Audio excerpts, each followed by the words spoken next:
Welcome to the Tao of Our Understanding Recovery Podcast. In this podcast, we discuss mystical works of literature and how they relate to recovery. We hope you enjoy today's podcast episode. Today we have Amy and Marla, Craig, Dennis, and Carrie, and Jesper. Good to have everyone. I'd like to welcome Jesper today for his first. Is that the way I say that? Jesper? Is that correct? It's pronounced Jesper. Jesper. Okay, Jesper. Thank you, sir. Carrie's back again. I don't know why, but he's back. That's good, Carrie. I'm glad you're here, sir. I have my own reasons. I hope they're good. So much. Any announcements? Craig, announce the Facebook for us. Facebook group, please. Excellent. So it's the Tao of Our Understanding podcast Facebook page. It's the exact same logo as what's on the podcast. So in the past 2 weeks, we've had Jesper join the group. So welcome. We've had Montana, Christina, and Lily as well. So welcome to the group. Buddy might sound a bit strange because he's in Florida, and he's blaming his Wi-Fi. So if he sounds a bit weird, then that's what it is. If you join the meeting, you can see us all laughing with him, not at him. Thank you, Craig. We still have the 9 p.m. Eastern online meeting of AA. ZoomAAmeetings.com will get you there. Open discussion every night with a speaker on Saturdays. I chair Fridays normally, and Amy chairs on Sundays and does a beginner breakout on Fridays. So good stuff, guys. And then if you go to check out buddyc.org too. I built that for a couple of reasons. One was to share the content of what we're learning that comes out of this podcast, including the books that we use. I have a list of those on the homepage where you can easily find which books there are that we reference.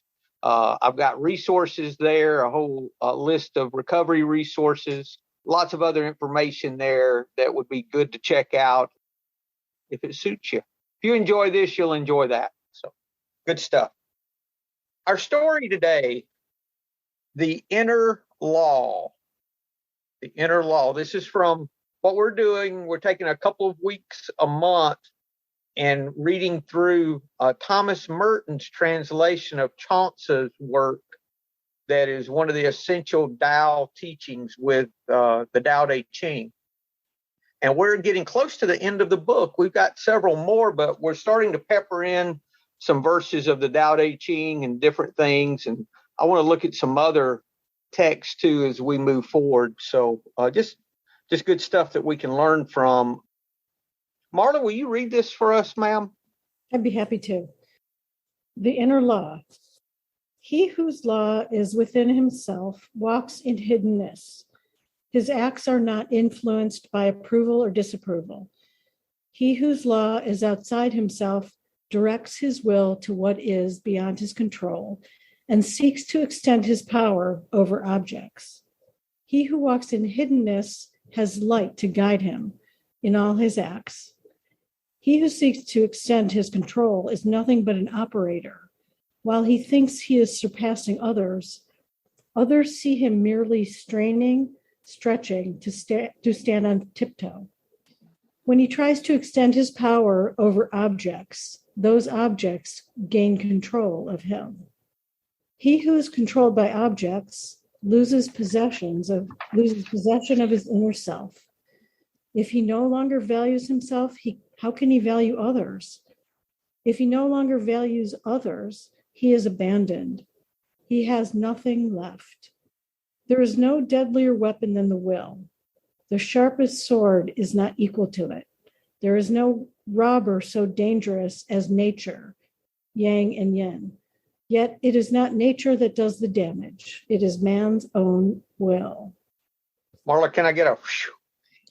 I did a visual with my hand, like, oh my God. I do say this about every verse, but this particular reading just really hit me hard because I read it as living with integrity. Yeah. And I've always been trying to do that I don't know how successful, but I try to do that. So that's what I took from part of it. I've already had a regular listener contact me that they saw the reading on the Facebook page and were waiting on the audio because they were excited about this, that it was so good. I've never had someone do that before. So I thought that was interesting. Any comments, guys, on this? The inner law. He whose law is within himself. Oh, Kerry, go ahead, sir. Sorry, it took me a while to get the hand raised. That's okay.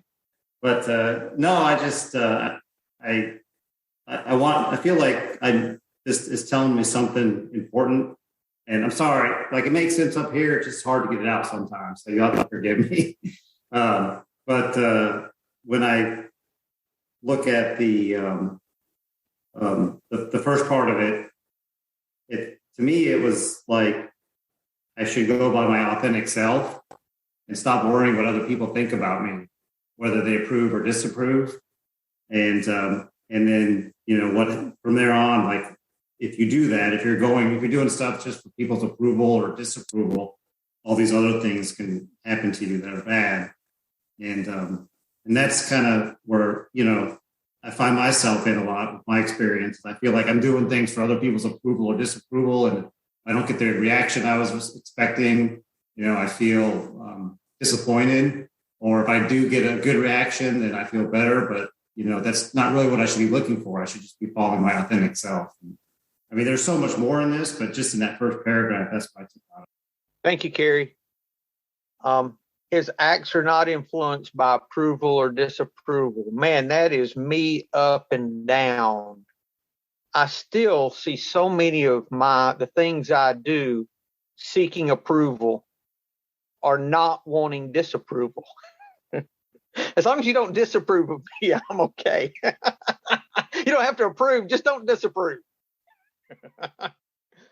Does that resonate with anybody? The podcast can't see us shaking our heads. Yes. Yeah. It's interesting how he says, he whose law is within himself. This is all talking about being governed from within. So taking the separation between what is within ourselves and what is outside of ourselves. So if we're governed by what is within, we're not going to be influenced by approval and disapproval. Jesper. Yeah, the thing that stood out for me, there's no deadlier weapon than the will.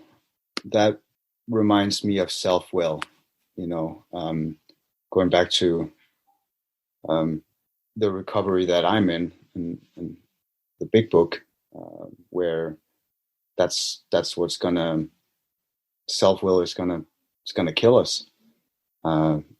We've been the director, we've been the actor, we've been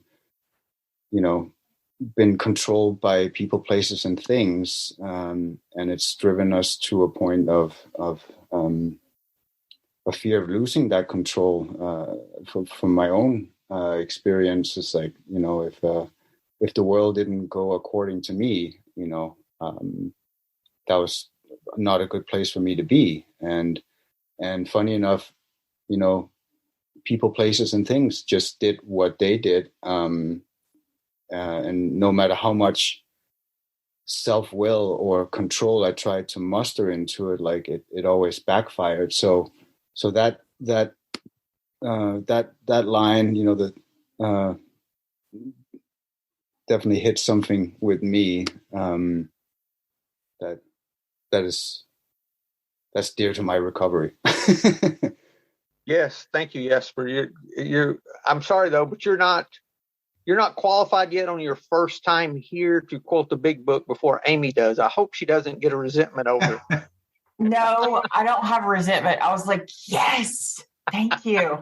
I will pull out pages though. Don't worry. It's coming. Okay. Craig. There's something in this that's telling me just to mind my own business.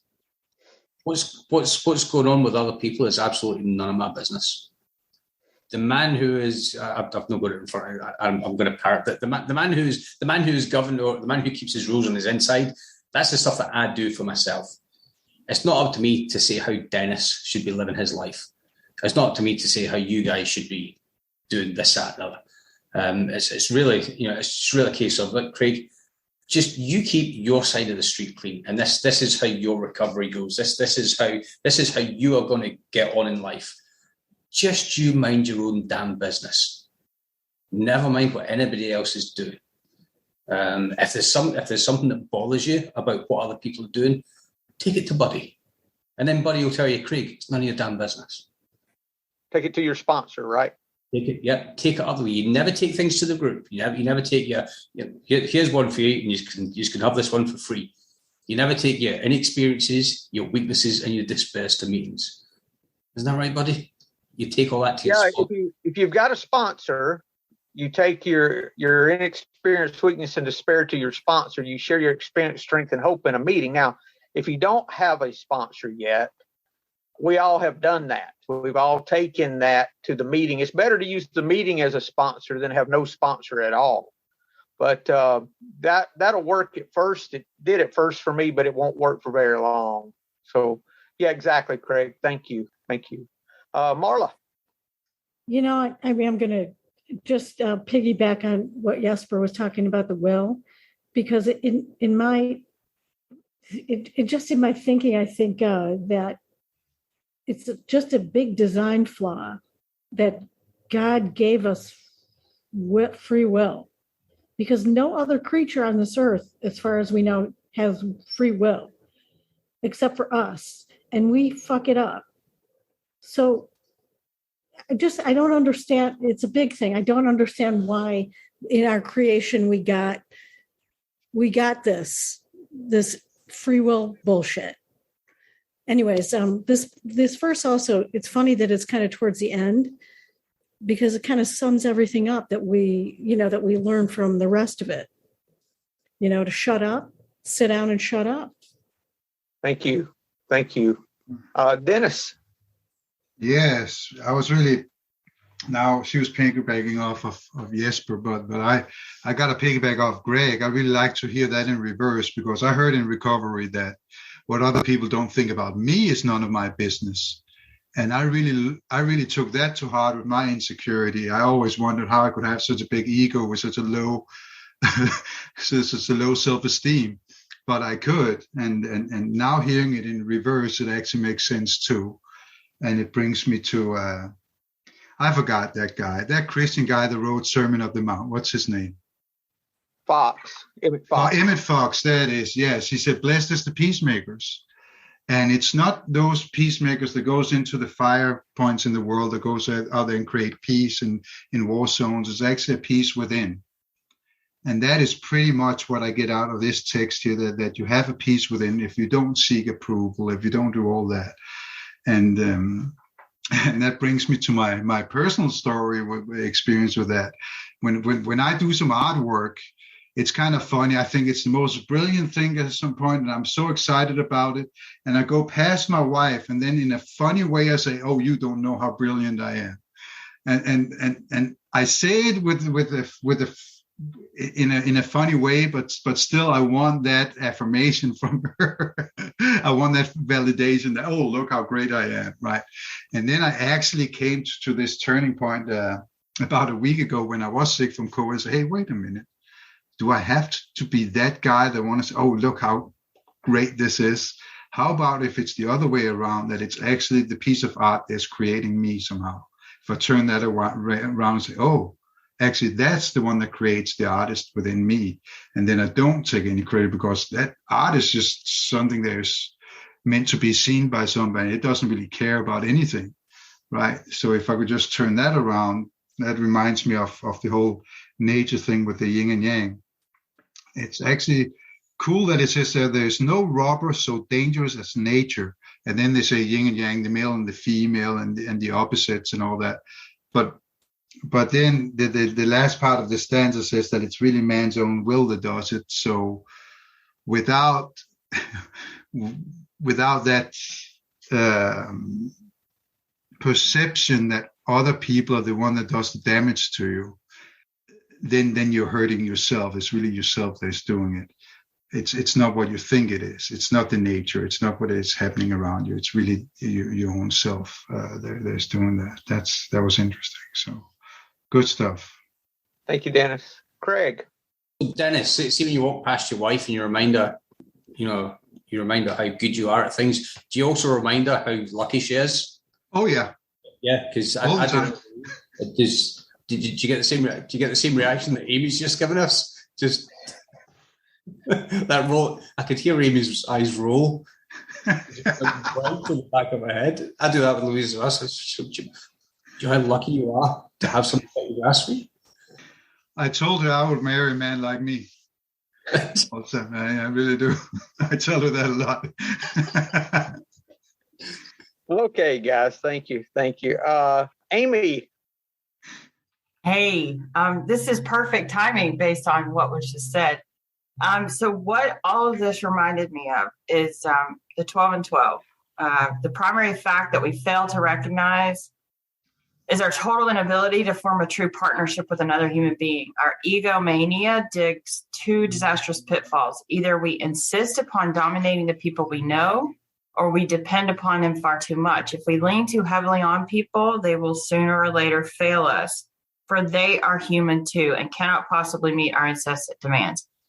In this, I've still got a little bit more to go, sorry, but this is good. In this way, our insecurity grows and festers. When we habitually try to manipulate others to our own willful desires, they revolt and resist us heavily. Then we develop hurt feelings, a sense of persecution, and a desire to retaliate. As we redouble our efforts at control and continue to fail, our suffering becomes acute and constant. Here it is. We have not once sought to be one in a family, to be a friend among friends, to be a worker among workers, to be a useful member of society. Always, we tried to struggle to the top of the heap or to hide underneath it. This self-centered behavior blocked a partnership relation with any one of us, any one of those about us. Of true brotherhood, we had small comprehension. Thank you, Amy. Thank you. If you notice, each of these verses have within and then an exterior. Like the first part of the first one says, "He whose law is within." Then it says, "He whose law is outside of himself."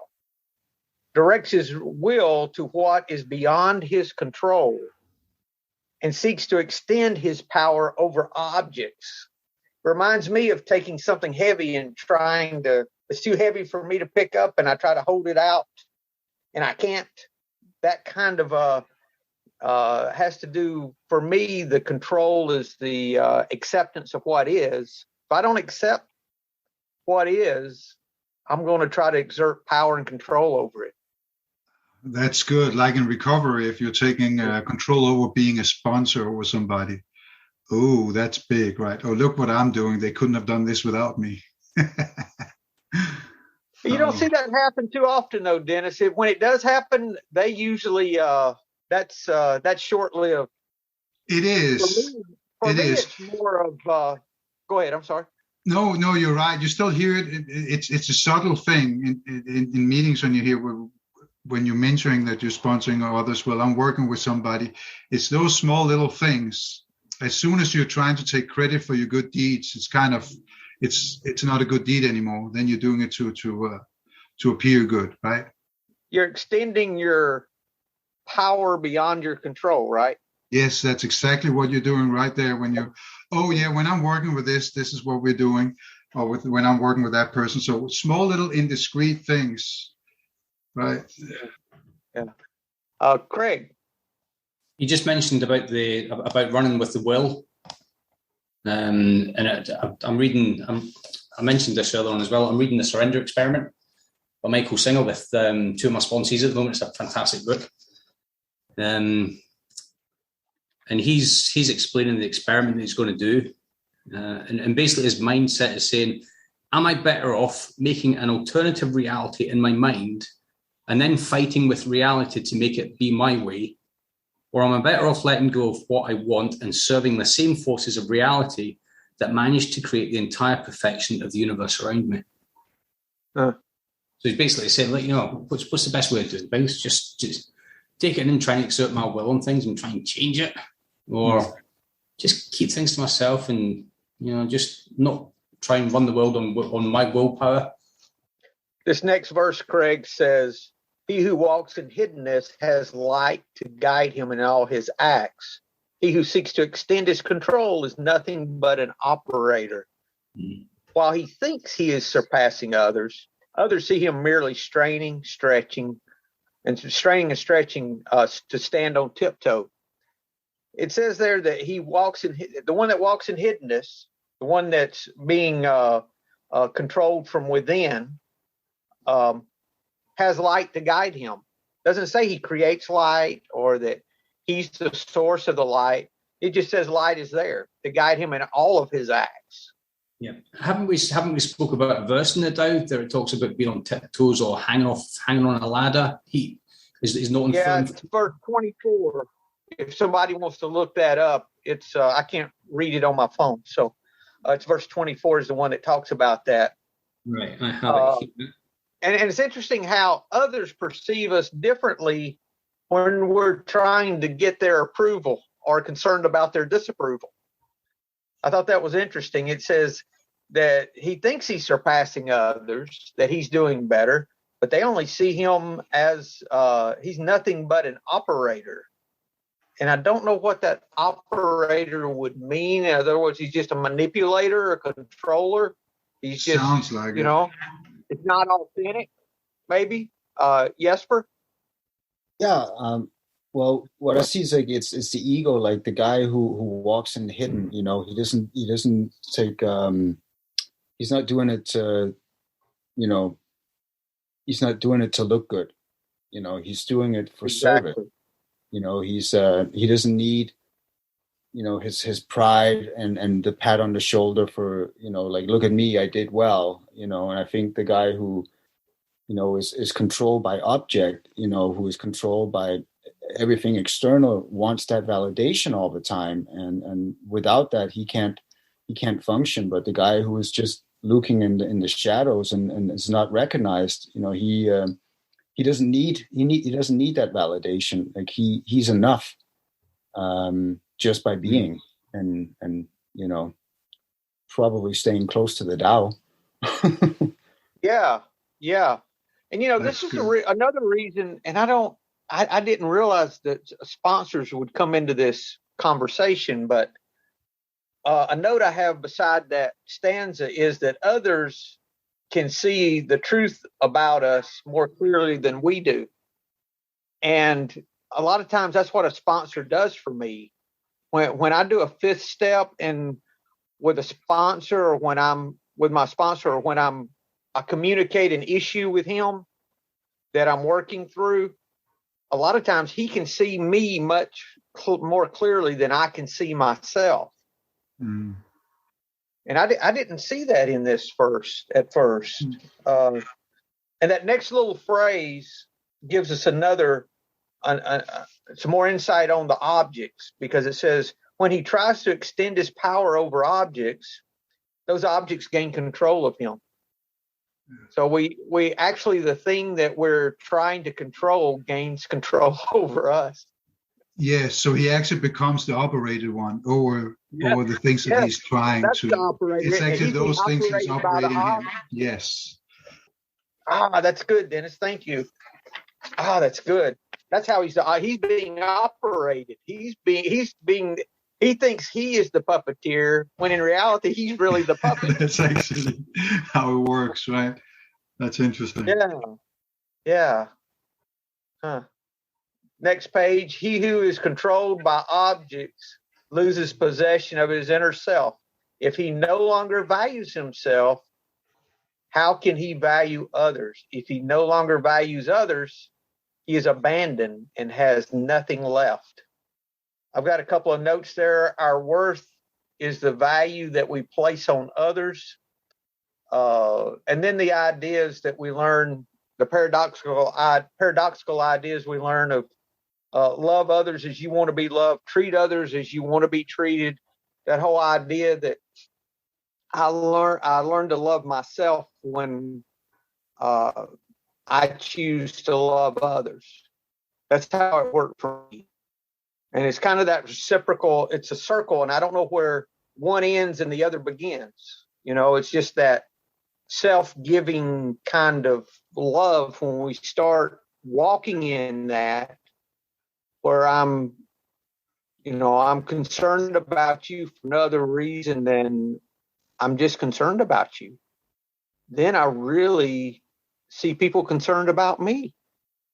It works that way. It's not a codependency kind of thing.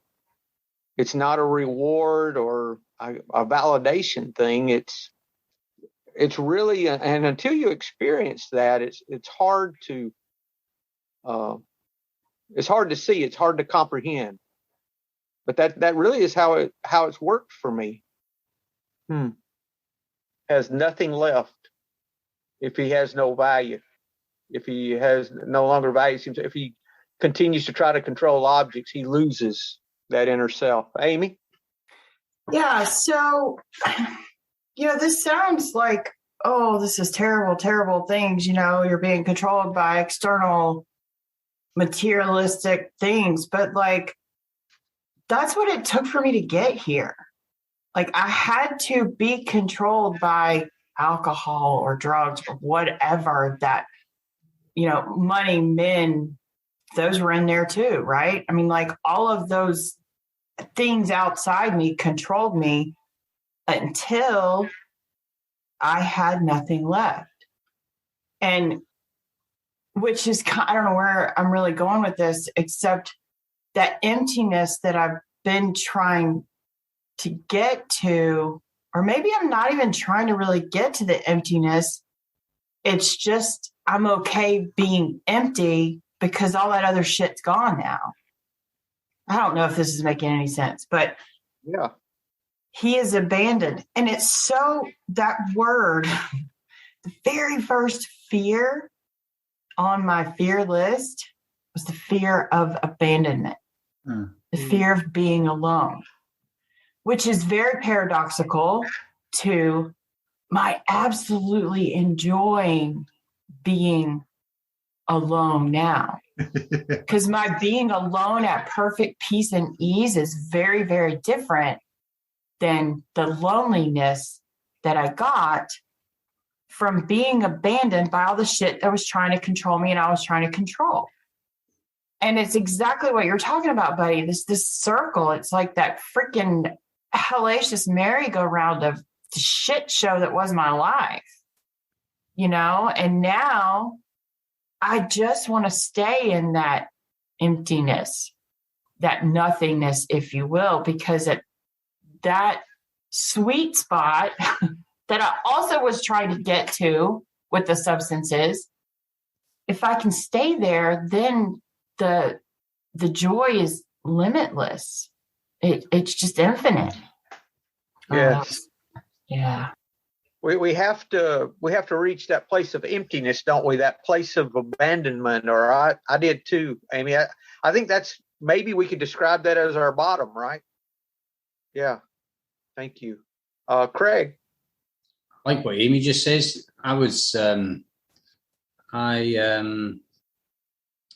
now I hate being lonely, but I love being in a place of solitude. I love just that time myself, just to sit back and relax. It's two completely different mindsets. Oh, I'm sat here all myself. Yes. Yes. I'm so glad I'm sat here myself, because you know what? There's nobody here bothering me except for myself. Just when you're talking about this is kind of going in the back of my head as well while we're talking about the, how you would talk, you're saying there's the part that's the within and there's a part without, and then we're banging on about sponsors as well. Verse 66 talks about the sage. It talks about the sea king of 100 streams. And it goes on to say, if the sage would guide the people, he must serve with humility. And I kind of swapped some of the words around. It's real clever what I do here. I changed a couple of the words. If the sponsor would guide the people, he must serve with humility. If he would lead them, he must follow behind. In this way, the sponsor rules, the people will not feel oppressed. I've never felt oppressed when I've worked in any of the steps. I've never felt that I've been obligated to do anything. I've never, we've never had the conversation where it says, look, you have to do this, otherwise you'll end up down by the bridge, bits. Right? It's never been the case. It's always been a case. You have the free will to do this. Only you can help yourself. When he stands before them, they will not part. Yeah. Okay. When you come to me, this is a good example of this. When you come to me with something and you're all upset, and I make a suggestion, I don't want. I said, you don't have to. Just depends on how long you want to be miserable. If you want to stop being miserable, this is what I would suggest you do. That is the nothing left. Mm-hmm. If you want to continue to have nothing left, like in that next to the last stanza there, just keep doing what you're doing. You're putting value on externals that you're trying to be the puppeteer. You can't do it. Go ahead. I'm sorry. I just thought that was really good. That was a good analogy for that. Thank you. Yeah, no, you're right. It's that's usually followed by quit your bitching. Just quit your bitching. Just, you're ungrateful so-and-so. Just really have a look at what you have. Have a look at what other people don't have, and then just decide, who's been the asshole here. That's usually me. I forgot where I was going with that because you sent me off on one.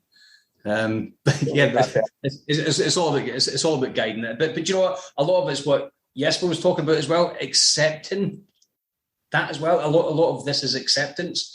It took me a long, long time to accept the fact that I needed somebody in my life that was gonna just show me the way to go. One of the first things I said when I came into recovery, when I stopped drinking, Louise was like, so are you going to think about AA or anything? I was like, fuck no, hell no.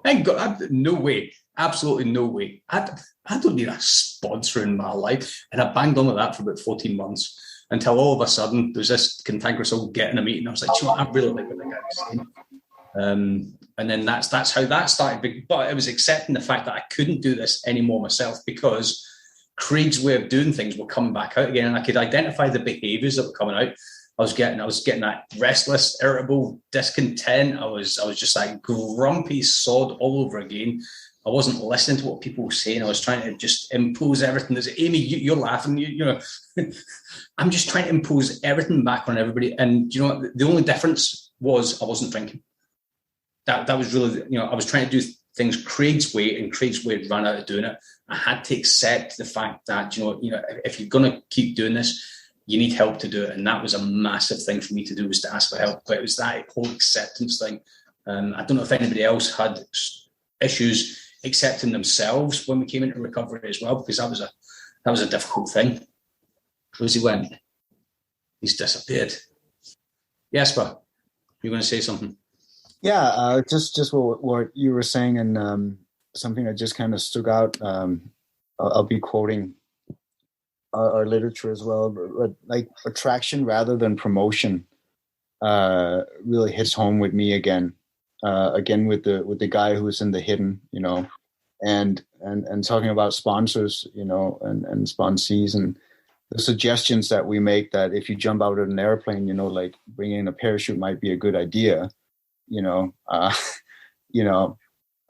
It's up to you, and how much pain do you want to feel until, you hit that bottom. And like what Amy was saying, like, yeah, it's like, I had to have the feeling of having nothing left, to being able to surrender, to being able to accept that I needed help, that I was powerless, and like, my thinking couldn't think my way out of it anymore. That kind of humility, which is I'm still struggling with today, because like I still want to, still have an ego. I still have,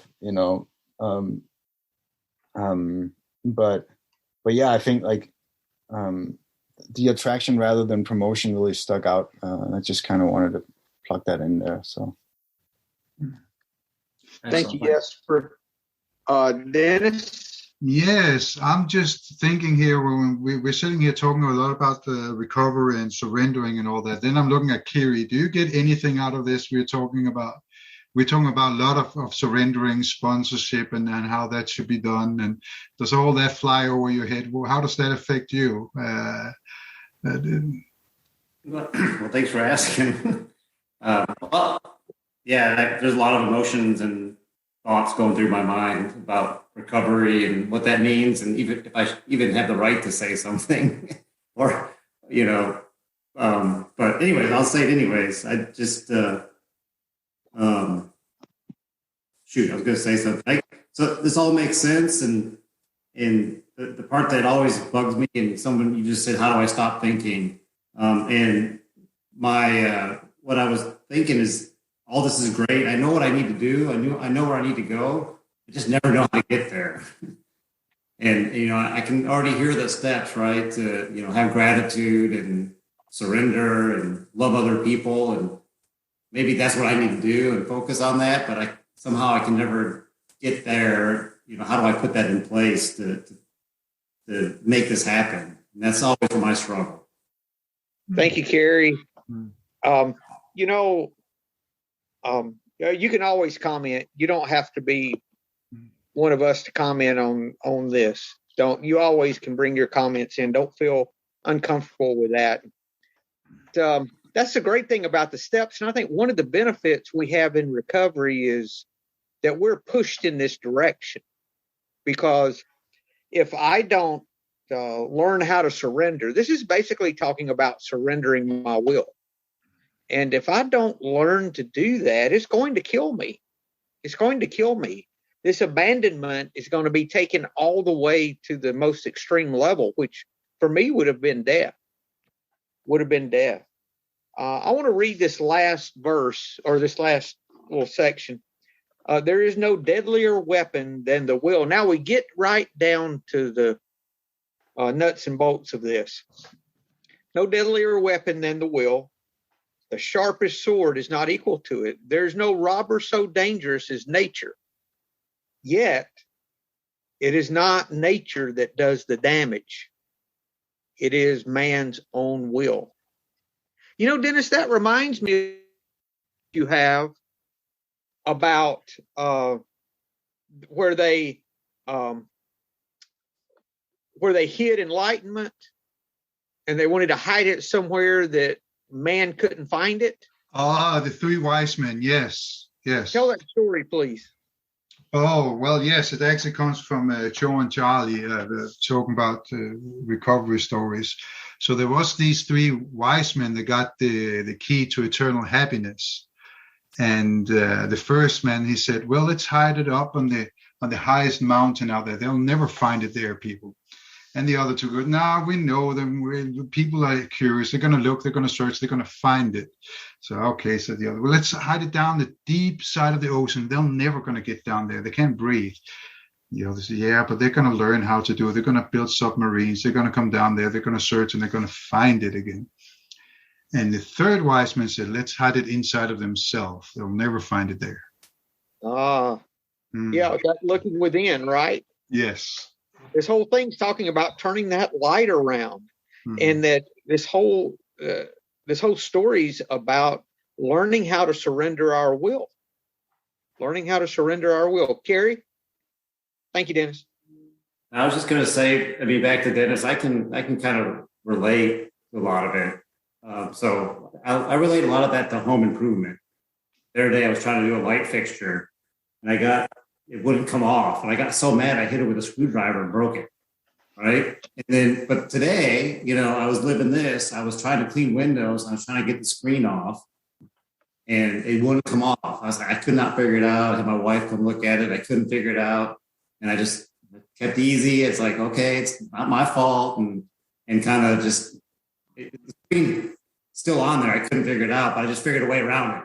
And just let it go without the same anger, not anything broken. And so, I think everything's relatable. That has taken me 30 years. Every time I'm trying to fix something, it doesn't work out, I'm going to blow a fit. And I just tell my wife it's a part of my creative process to do that.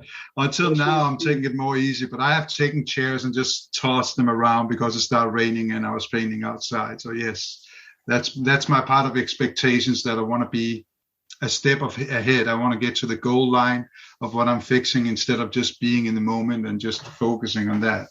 That's actually interesting. Yeah. I'm happy I'm not the only one. Yeah, I think it's that last paragraph, right? I mean, I'm trying to insert my will on this. This light fixture is going to go one way or the other. It went broken. Exactly. Thank you, Carrie.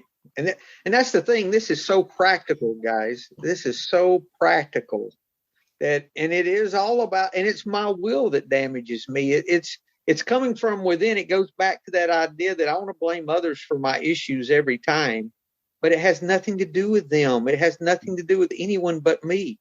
Jesper? Yeah, just on the last part there, there's no robber so dangerous as nature. With going against nature's will and swimming against the stream, with everything that, especially now with everything COVID, the first thing that popped in my mind, I think what saved my life was these old fishermen in my fishing village back in Denmark who said, like, if you get caught by the current, don't try and get back to shore, because like it will kill you. Like, you might end up in Scotland, you might end up in Sweden, but who knows? Like, you'll live. And when you start fighting nature, nature just does what nature does, and the world that we live in just seems to be doing what it's doing. But as soon as we start fighting it, we lose control, and then we end up, in England, God forbid, Scotland, even worse, right? That's exactly what I was going to say. You'll be fine as long as you don't end up in England. If you end up in Scotland, I'll make you a cup of tea. I'll just send you back in the boat. But just if you England, I'm in Canada right now, so yeah. But the interesting with this, Jesper, is that it says that even with nature being such a robber, if we try to push against nature, the problem is not nature. The real problem is our will. Our will is stronger. That is our real problem. Is our own will. Yeah. So I guess the question is, what do we do about it? What are the mechanics of how we surrender our will? That's the question for me. Is okay. If my will is the problem, what do I do about it? So you guys, everyone except Carrie is in recovery, but even Carrie, when you have issue with something, how do you change your direction? If your will is taking you in a direction, what do you do to change it? You talked about it today a little bit. You just start taking it easy. Is this really that important? Can I really, that whole, you soften it. In other words, you stop your control of the external, right?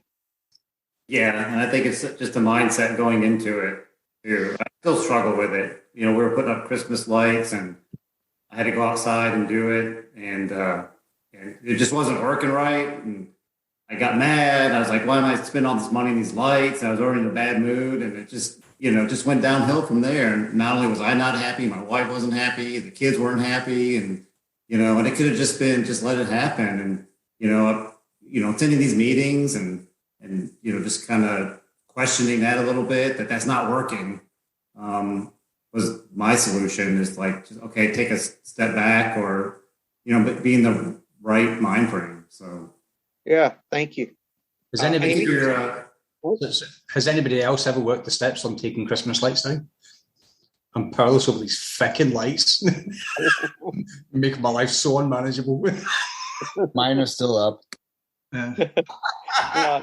I don't put them up at all. That's the only fear I have of adopting kids right now. I have to put up Christmas lights. Being that I don't. I'm interjecting right now because I think the shift is changing the words from I have to I get to. Yeah. Absolutely changing just a couple of words. And repeating it over and over. I get to put up Christmas lights. I get to take down Christmas lights. I get to. The other thing I was thinking about was, I think that having you, Carrie, on here is good for me to remember that, alcohol was but a symptom. The bottles were a symbol. Like what I thought was my solution to this craziness in my head, this thinking. And so, I look at it as being grateful that it took that to get me here, right? So you just kind of bypassed all that bullshit and just got here to now trying to, like, not that you're better or we're better or worse or what different or whatever, but I think it still all comes back to the shift in the mindset, right? Just that how can I maximize my physicality here on this earth right now? Because it's really still only temporary. So where is the joy? And the joy is in the moment right now. And do I have to do that right now, or do I get to? That's a huge game changer for me. Thank you, Amy. Carrie. Yeah, I was just going to say that, I'm not in recovery, but doesn't mean that I don't have, alcohol problems or other type of problems. And I don't want to share these with you, but, I think that's part of the deal. If I had a good night, had a couple beers and, wake up kind of cranky the next morning and my wife asked me to go put up Christmas lights, it's going to be a bad deal, right? So, I think that has a lot to do with it. And so I just don't want to make you think that that I don't have those types of issues, right? So, maybe I should be in recovery, right? The other part of it too, I was looking at this verse today and I did a buddy and changed the word objects for alcohol and tried to relate that, and how, I always say I don't really have a drinking problem. I have a stopping problem. Like if I don't drink, I'm fine. But once I start, I'm going to keep going until it's time for bed. And it's like this. It's right. It says when you try to extend your power over alcohol, that alcohol gains control of you. And I just thought that was kind of interesting and made me think of that. That's good, Carrie. Thank you. Now I got a resentment against you that I didn't come up with that. I would have. That's a good one. Wow. Kerry, can I just take you back to that concept of having a couple of beers? Could you explain that? Because my mind's rejecting how you have a couple of beers. I mean, how does that work? I mean, what's the point in having a couple? But is it really a couple, or is that just what he said? Because did anybody ever really have a couple? Well, my couple started with a 6. Yeah. Couple was always 4 or 5, and half a dozen was a case or something. I couldn't do the math. I actually didn't know when my wife said, a couple is only 2, right? And in my mind, I literally thought of as at least being just 4 or 5 at least. But buddy, there was something. What was it you said yesterday? This is actually what really indiffered us as an alcoholic. Something like, it's not the problem that we're drinking. The problem is when we're not drinking. Something like that. What was that, buddy? Yeah, we're an alcoholic not because of how we feel when we drink. We're an alcoholic because of how we feel when we're not drinking. That's really, and I heard someone say that, maybe Sandy Beach. I don't remember who, but it wasn't me. But that was really or it could have been a sponsee. I didn't make a note beside it of who mentioned it. I usually do. But yeah, you're exactly right, Dennis. And, as far as my will was concerned, I did not have the power within myself to stop drinking. I could not stop drinking with willpower. It never, ever, ever worked for me. So I had to have help with my alcohol. And the tools I used was when I surrendered and I stopped the fight, stopped trying to control like Carrie had talked about. And when I wanted to control, I put my energy toward encouraging someone else rather than all the self-will to help myself. I had help that was not my own. The light showed up, like in the first part of this verse. The light showed up to guide me that was not of my own making. Dennis? No, I already asked the question, or I said what I was going to say. The hand just didn't come down. There we go. Thank you. Jesper? It was just to carry, like the 12 steps that we have in recovery, like only one time does it mention alcohol in the beginning. You can switch that out with anything that you're powerless over. I accidentally once bought, I thought it was a 12 and 12, but it was a 12-step recovery of like how to get out of debt, and you can switch that with everything. So, it's like only in the first step, does it mention alcohol, and everything else is, a living problem. So yes, thank you. It's the same. It's the same with the higher power as well. Just we can substitute the higher power. If I have financial issues, I'm powerless over finances, and my higher power is 9 times out of 10 my wife, because she's the one with the degree in accountancy and finances. So I just say, look, Louise, I need your help. It's all about that, asking for help and accepting the fact that I can't do this. I don't know if anybody else is doing the steps. I don't know if anybody else had this thought that maybe normal people should do the steps as well. The world would be a great place. Everybody's normal. So before I forget, can I just I'm trying to get Kate from Edinburgh on as well. She's really into this as well, and she's in recovery as well. She's a really nice person. Don't tell her I said that; she'll probably listen. But I'm trying to get Kate to join us next week as well. Good, thank you. The more the merrier. Anyone else, guys? How did y'all surrender your will?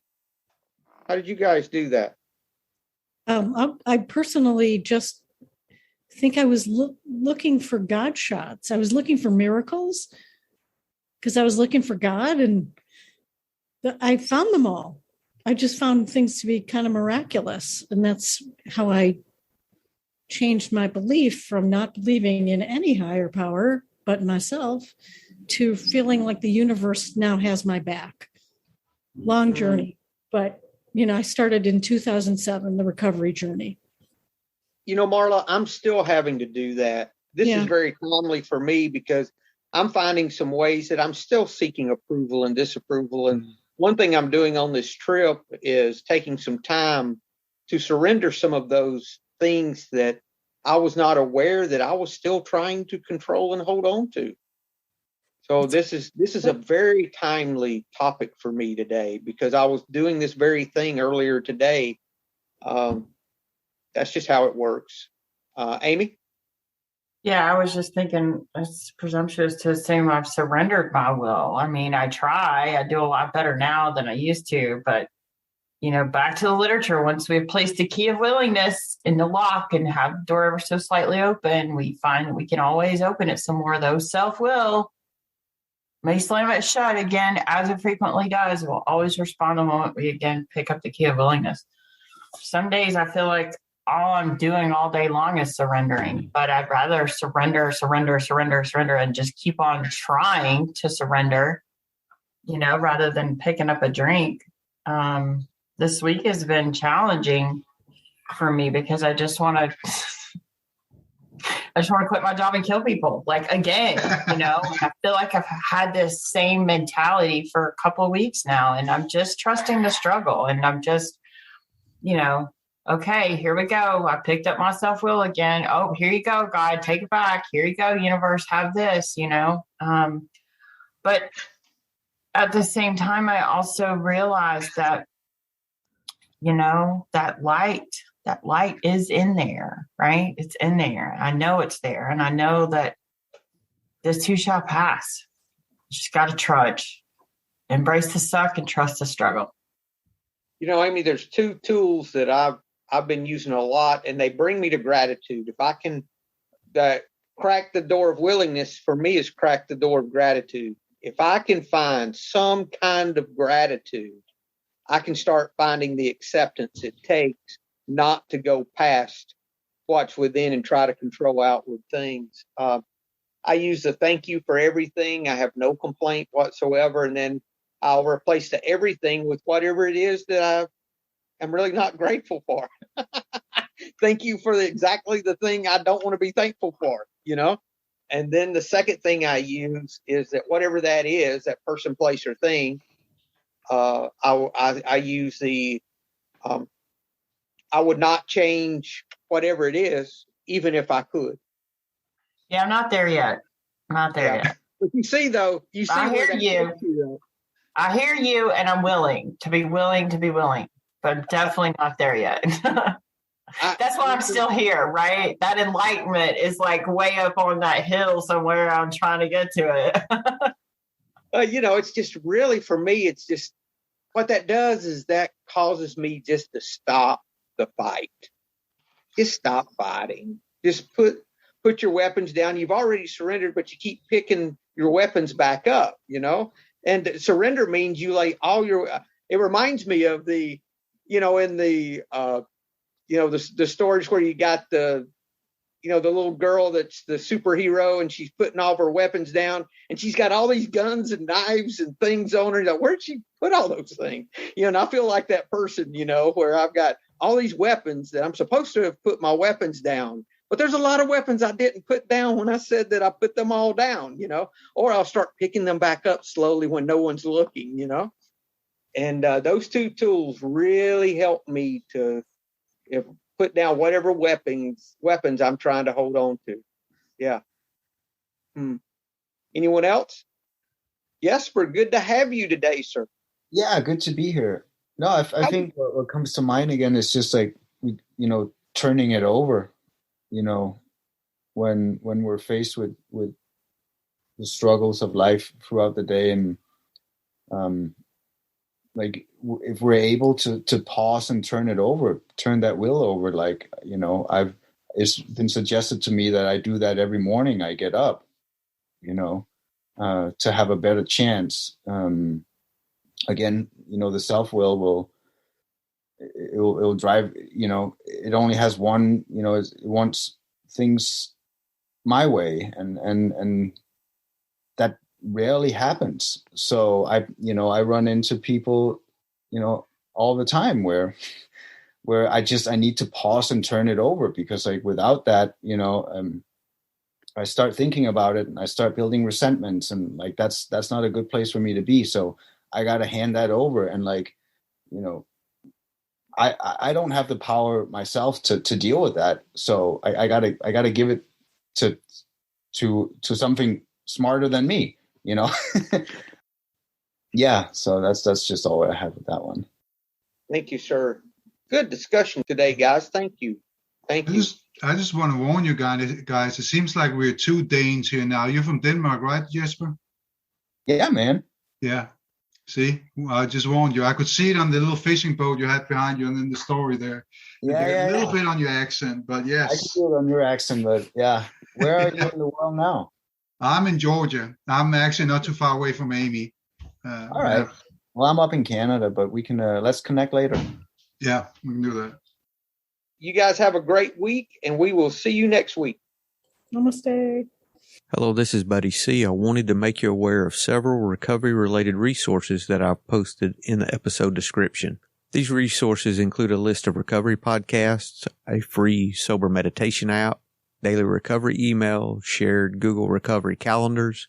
Hope you put some of these resources to use and have a great week.